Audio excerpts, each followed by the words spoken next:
Chào các bạn nha. Các bạn để giùm tôi sợi dây sên nhân sinh dĩa để tôi nêu lên một cái vấn đề là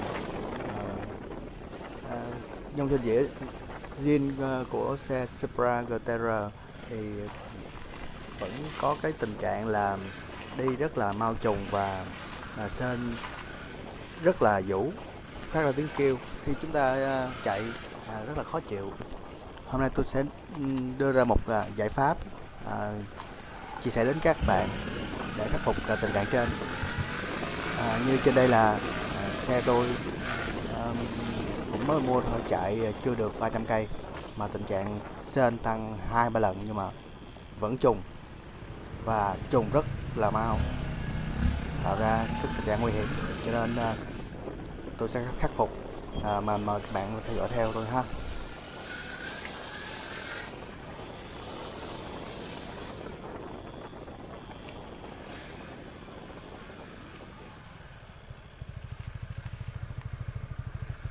Chào các bạn nha. Hôm nay mình mới vừa đặt hàng ở trên cái về cái sản phẩm bát sên để giải quyết cái tình trạng mà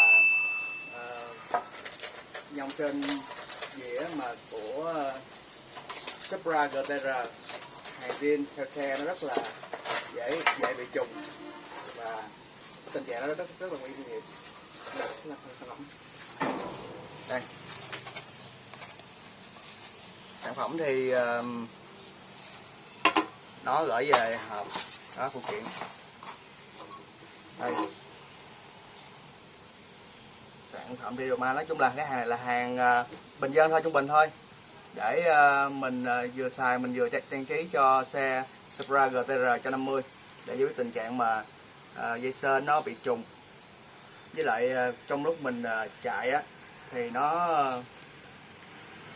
sên nó nhảy với chập trùng lên xuống thì rất là nguy hiểm ha. Đây, sản phẩm thì ở đây là nó có bạc đạn, khoe chấu gài, bánh xe cao su thì để mình ép cái sợi dây sên á, tại vì cái xe mình xe con tay mà cái đòn cái gấp nó rất là dài thì cái độ nhảy của dây sên nó rất là cao, cho nên phải cần cái bát này để ổn định sợi sên lại, tránh sự nguy hiểm. Đây, sản phẩm này thì nó có vậy thôi. Đây, ở đây nè, đây nó có cái khớp gập đây, đây nó buông ra nó sẽ bật lên đó. Còn cái vị trí này thì sẽ mở 4 cái con lục giác này ra để mà mình gắn vô cái gấp xe này hướng ra ngoài ha. Đây là gấp xe, gắn vô gấp xe để đỡ cỡ xe lên ha. Đây là con ốc tăng đưa để mình chỉnh vô ra để vừa với kích cỡ dây sên mình ha. Ok, rồi mình sẽ siết lại ốc cái này, rồi lục giác đây, có lục giác này gắn vô gấp ha, ốc lục giác để giữ cái lò xo bật ha. Ok, rồi sản phẩm đi thôi. Rồi mình sẽ trực tiếp gắn lên xe rồi review cho các bạn xem rõ về cái sản phẩm này ha, với lại cái tác dụng của nó khi mình gắn lên xe.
vì xe con tay mà nó cái gấp sau nó dài quá, cái độ dài nó dài quá thì đi đường dàn đường tốc độ cao thì nó sẽ giật giật cái sên nha, sên nó giật đánh như sườn mòn sườn, hoặc là nó giật rồi nó bị ảnh hưởng rất là nguy hiểm.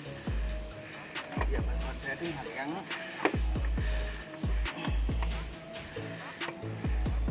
Ok.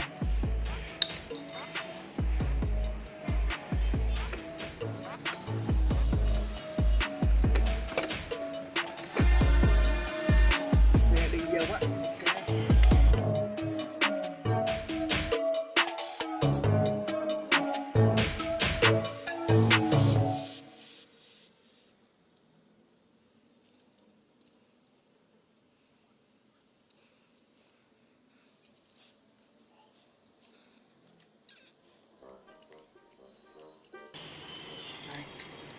Các bạn phải mở 4 ốc này ra để mà tách rời cái vách kẹp vô gấp á, tách rời ra rồi bắt đầu mới gắn vô được.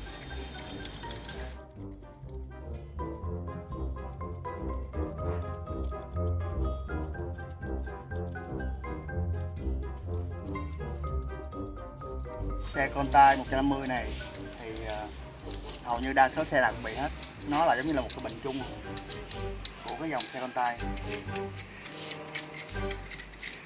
Sên rất là mau trùng và chạy tốc độ cao nó vũ ghê lắm, nó không có ổn định, thế nên mình cần phải lắp cái bát đây.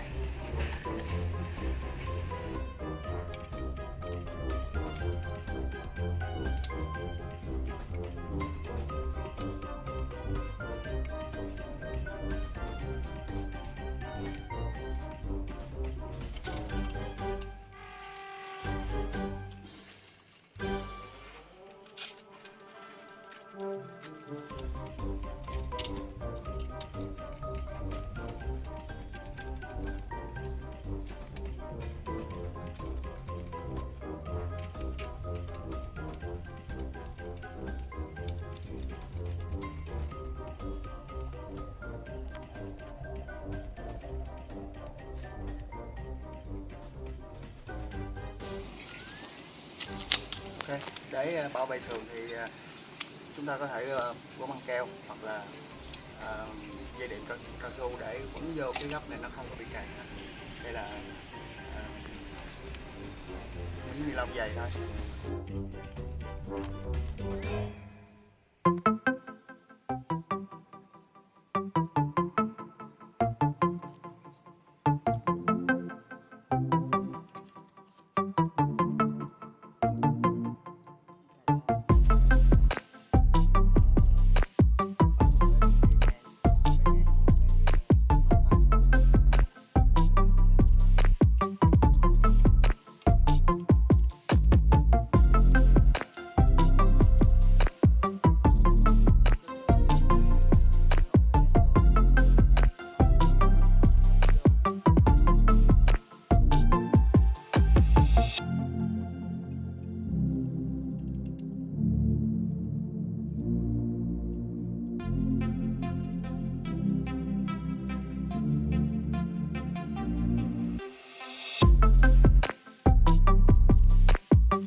siết cái thì cứng luôn nha các bạn.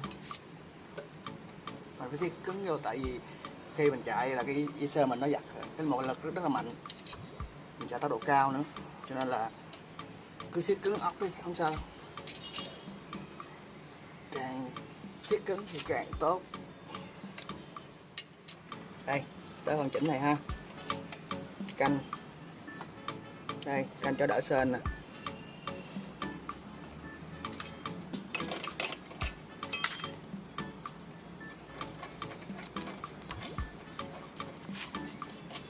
Đây có ốc đang đưa nè. Chỉnh siết vô cho nó giữ cái trục này lại. Đây. Quay đây nè. Đi ra sau. Đó, nhìn thấy không? Nhìn thấy cái này nó đỡ ngay tâm không? Đó, cái đỉnh này nó nằm ở giữa thì sên nè. Thấy không?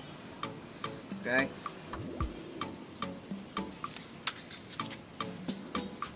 Siết ốc lại nè. Ngồi đây nè.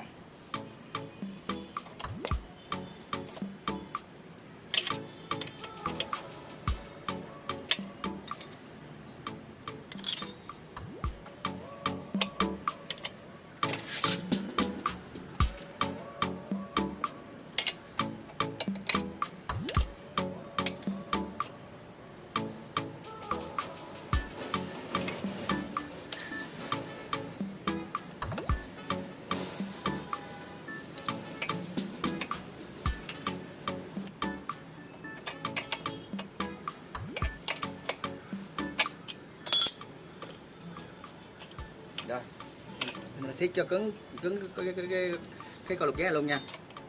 Siết cứng lại thì nó mới không có sụt xịt, nó mới không chạy.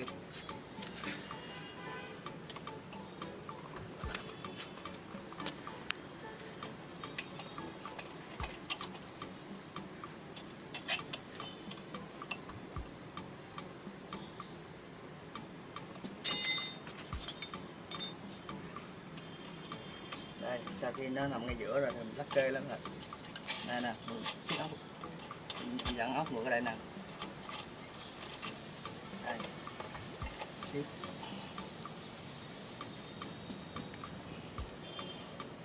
Rồi, không xịt được rồi đó.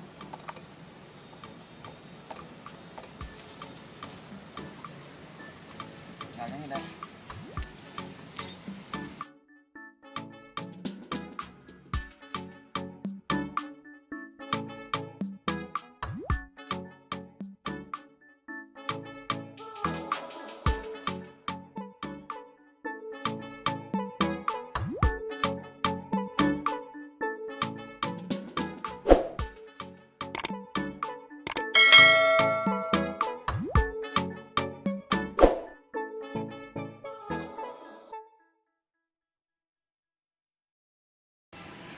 Ok.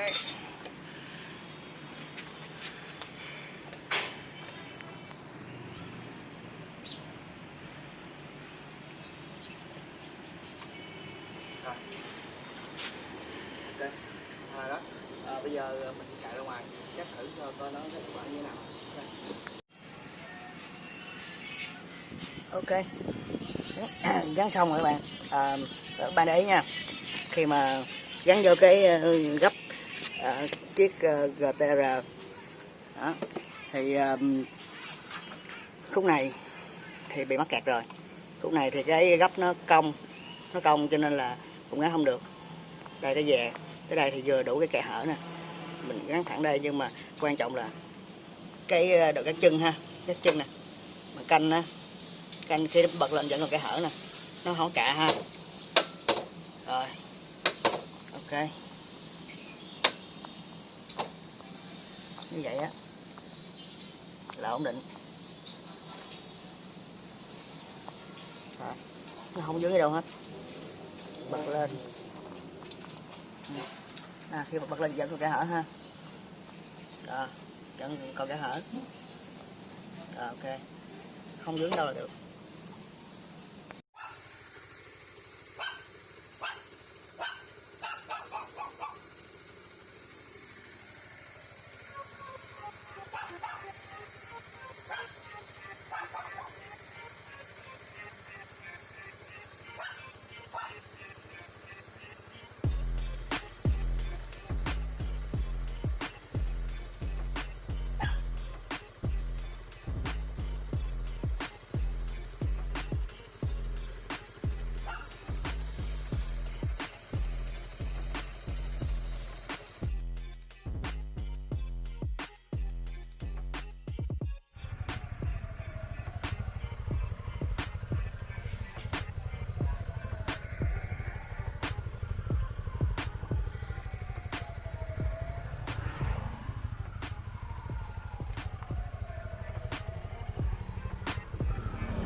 Ok, tình hình các bạn thấy sao?